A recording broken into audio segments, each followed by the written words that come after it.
Hey, Rob, how are you? Hey, Mike. Good to see you. You too. Rob, if I could start you just with your thoughts on the impact of LeBron and AD's signing and committing to future years with the franchise. What is the biggest thing that you take out of that and what that means? I think probably the word trust. I think AD and LeBron, I think, share a common quality with us of just being about the work and trusting the work. And I think yesterday, when we got the commitment from both of those players, it was a great day that was defined by the trust we've built in the relationships with those guys, and just really a truly exciting day for Lakers Nation and the fans, knowing that those two pillars of the franchise will be with us for a long time. It's a great moment. And then, Rob, last time we spoke to you, it was about Schroeder, but you had still yet to make some of the other moves. Just wondered how, with Montrezl Harrell, with Marc Gasol, with Wesley Matthews specifically, how you see them fitting into the vision that you had for putting this team together. Yeah, I think the first thing when you go into free agency and have a new roster, your first thoughts go to the guys that were such a huge part of winning the 17th championship for the Lakers, and guys like Rajon and Dwight and JaVale and Danny and Avery, who will be etched in the history of this franchise forever.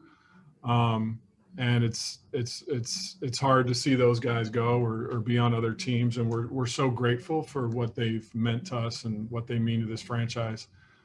Um, but free agency itself, I guess, to use a metaphor analogy, I recently with my wife watched The Queen's Gambit on Netflix. I don't know if anyone's watched that show, but free agency is a little bit like playing a game of simultaneous chess with 29 other teams, and they're all really smart, and they have their plans and their boards, and they're going to make their moves. And we've thought out our various chess moves that we can make, and you never know exactly how the game's going to be played out. I think if you watch that show on Netflix, you see the ins and outs of chess and how to study the board, but you don't know until you play the game how it's going to go. But I think to come out of it with some of the new players we were able to sign, Montrezl Harrell, and you said Dennis Schroeder we picked up in the trade, Wes Matthews, Marc Gasol, and then bringing back some of the core players from last year's team.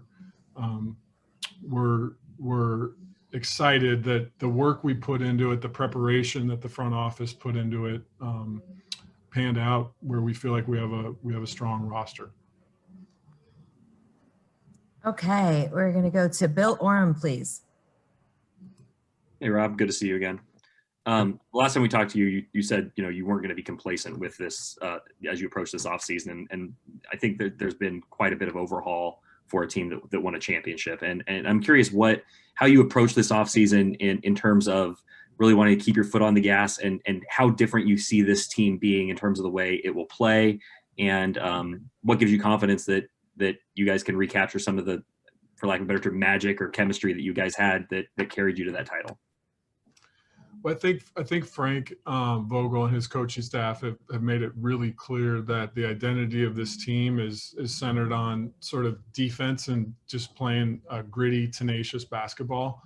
When you have talented guys like LeBron and AD, things on the offensive end are going to work themselves out. But if you look at the guys we added, Schroeder, I think, is a pit bull of a defender. Montrezl Harrell is one of the hardest playing players in the NBA, just the way he brings it every night. I think Marc Gasol, a defensive player of the year, who is one of the highest IQ players in today's game. So, and then Wesley Matthews, who's been just a standout 3-and-D guy. So I think it's really building a team around the identity of kind of how the coaching staff wants to coach, and that's with defense and high basketball IQ and grit, and that's how we built it. Those threads and those themes can run through a franchise and can continue because it's just the natural part of sports that players will come and go. But if you have that that identity and who you are and how you will play, that'll endure, and that's what this team's about right now.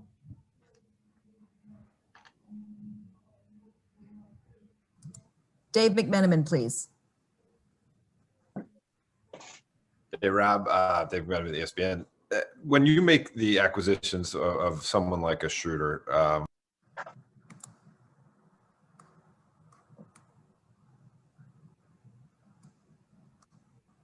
hey, Rob, Dave, when you make an acquisition like someone like Dennis Schroeder and you recognize your cap situation moving forward, how vital it is to get ahead of that and have conversations with his representatives about the potential for a long-term commitment after the contract is up, considering that you'd be able to go above the salary cap to re-sign someone like him. Yeah, I think one of the things that was very purposeful about our offseason was to try to get younger. I think we have obviously, again, with LeBron and AD as the two pillars, our two captains, our two unicorns, it's being able to find young players that can win now and also carry forward the torch with AD, lining up with his age. I think Schroeder's a great example of that. Obviously Montrez, another great example, just lining up with AD's age. And I think we want to strive to try to keep our young players that we have on this team. We like the core, we like how it lines up, and I think Dennis, Kyle, Kuzma is up for an extension. These are things that we're continuing to focus on, but we like how the team got younger, faster, and our intention would be to try to keep that identity and that core together. Thanks. Okay, Kyle Goon, please. Hey, Rob.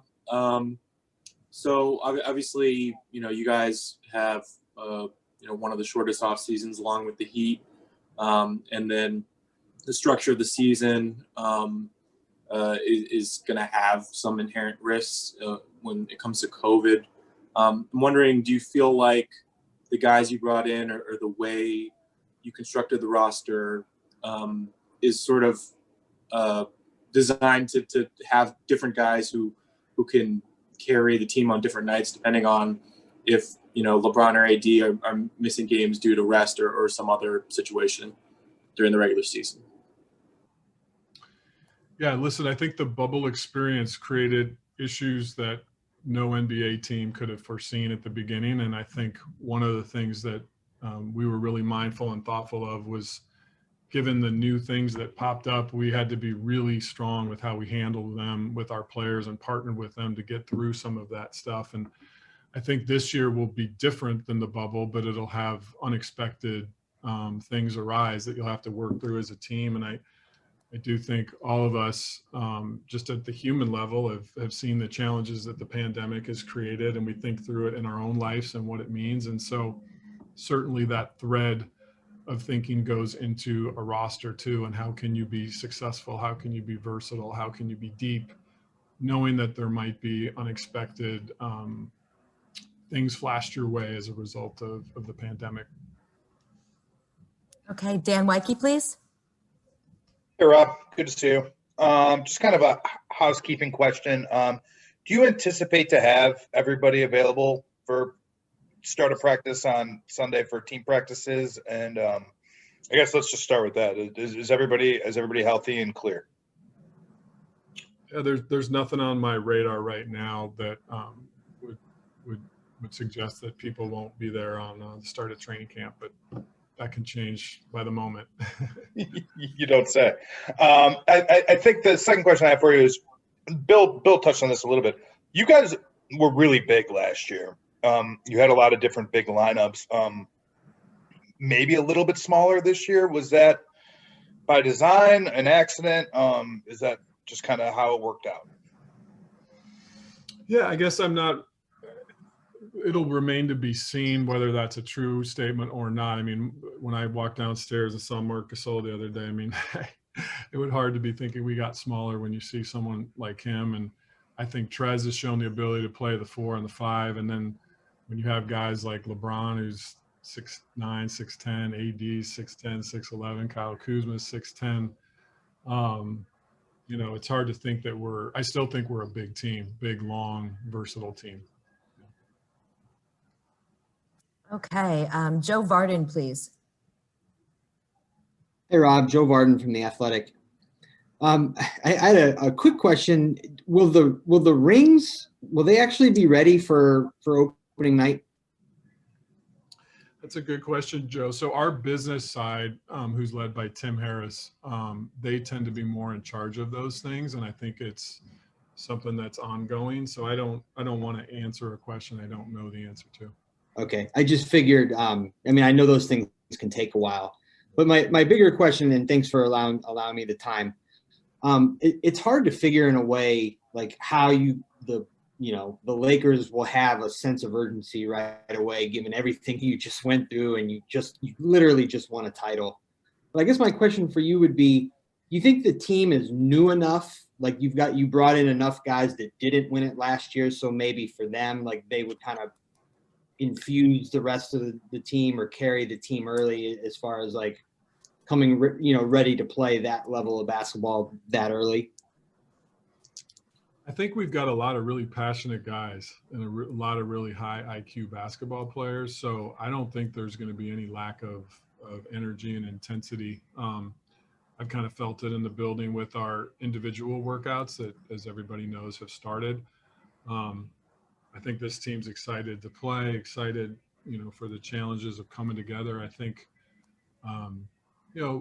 one of the hardest things to do in all of sports is defending a title. And I think in talking with, the 15 players that are on our roster, everybody recognizes just how difficult it is to summit twice in a row. It's a whole separate set of challenges. It's very different than winning a title after 10 years, which is what we experienced last year. So I think guys understand the gravity around that and just how big of a challenge that is. And I think they're up for that. Excited to take on that challenge and really just excited to get to work. Okay, we'll just take a few more. We're going to go with Mark Medina, please. Hey, Mark Medina, USA Today. Good to see you, Robin. Hope you're hanging in there. Hey, Mark. Hey, I was intrigued with the point you made on the team's statement about, having excitement to see AD continue to grow and become a leader for future years. Obviously, he's accomplished a lot this past season, but how do you envision what kind of leader Anthony will be these next few years? Well, I think he made a incredible commitment to the franchise by choosing to sign a 5-year contract, and part of that I think goes with his statement to the rest of the NBA that this is my team. And when you make a statement like that, that is a leadership act. And I think combined with just how dominant he was in the bubble, I think he's arguably one of the most dominant two-way players. The way he impacts the game at both ends and just how complete he's become on offense is extraordinary. So I think his act of signing to me was a big leadership statement right there. Okay, Andy Kamenetsky, please. Hey, Rob. You've now had 3 full years with the front office and coming off a championship. When you look back at everything that's happened and your role in it, where do you think you've grown most in terms of leading the organization? Maybe a question best asked for people that work, side by side. But I think the thing that is in me that's grown the most is just gratitude for this place. I think being able to work with a wonderful governor like Jeannie, who, as I've said before, she leads with intelligence and with her heart, which is a rare combination in leadership. Getting to work with Linda, who is a trusted advisor to her, and just the other wonderful people in the front office. I think I'm just grateful to have been a part of it for 3 years. And now when we get to see the accomplishments from last season. I think it just fuels our passion and desire to work harder and just to keep going. I think Dr. Buss has formed the core of who we are, and we want to carry forward his vision for this franchise. And by having great players here and by being a team that's a contender and that works hard and tries to deliver to the fans every ounce of energy we have. And I think I'm grateful for the opportunity to work in a place like this. Okay, we're going to go with Mike Bresnahan. Yeah, hey, Rob, thanks for the time today. Really appreciate that. You've mentioned Montrez a couple of times already. Obviously, he got the lion's share of your free agent spending money. What made you target him as the biggest guy to go after in free agency with his unique skill set and whatnot? It's easy. I mean, he stands for everything that we want to stand for, which is, again, that sort of nasty grit, competitive, every play is a winning play. Every 50-50 ball is mine. He's a terror and a beast to play against. And the energy he brings is, it's palpable already. Just having him in the building. I was downstairs yesterday and I said, I feel like, when you walk in, the electricity in the building like spikes or something, and all the lights get brighter because he just has that enthusiasm and passion for the game and for competition. And to get a chance to sign a player like him is such a privilege. So, and I think some of the guys that we were able to sign and bring back too. I think KCP was such an important standout for us. Again, his two-way abilities in the bubble, and Caruso is continuing to grow. He plays with that same grit and grind. And Markieff Morris, we just love his versatility, his ability to play small ball 5, to play stretch 4. Just an incredible teammate and hard worker. So, to a man, I could go through the whole roster. We're excited about the guys we have this year for sure. Okay, Kyle Goon. Hey, Rob. Just had a follow up. It's not a lot of guys who it might seem like a savvy move to lock them up through the age 38 season, but obviously, you guys signed a 2-year extension for LeBron right after he's the runner-up for MVP. I was wondering to the extent that you can talk to us about those discussions and that decision process to get LeBron under contract through 2023. What was important to you in going through those negotiations, and what value do you think LeBron will kind of continue to bring the franchise as he gets older? I don't. The game, it's the way that LeBron plays is just so rare. Has the game seen a player at 6'10" that can do the things he does? I think, of course, Magic is another one of those incredibly unique players that LeBron's game is not at all just built on athleticism. His game is built on IQ, strength, just his size, and his experiences. I think that he's going to continue to, because of those gifts, he's going to continue to be a dominant player well beyond what maybe the regular, ordinary NBA player would be able to do. So it wasn't even a debate for us. It was something that was very clear. And we think he's going to be effective and provide extraordinary value for every year he decides to play as a Laker. And I think what was especially satisfying and exciting about this is I think that now you can see with the legacy he's establishing as a Laker that his greatness will be defined here. And I'm sure he'll hang many jerseys someday, but we hope one of those will be a Lakers jersey. Okay, Brad Turner. How you doing, Rob? E.T., good to see you, man. Likewise.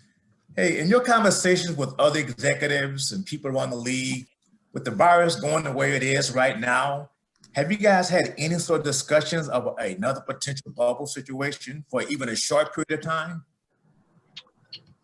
That's not a framework that has come up on the GM calls with the league up to this point.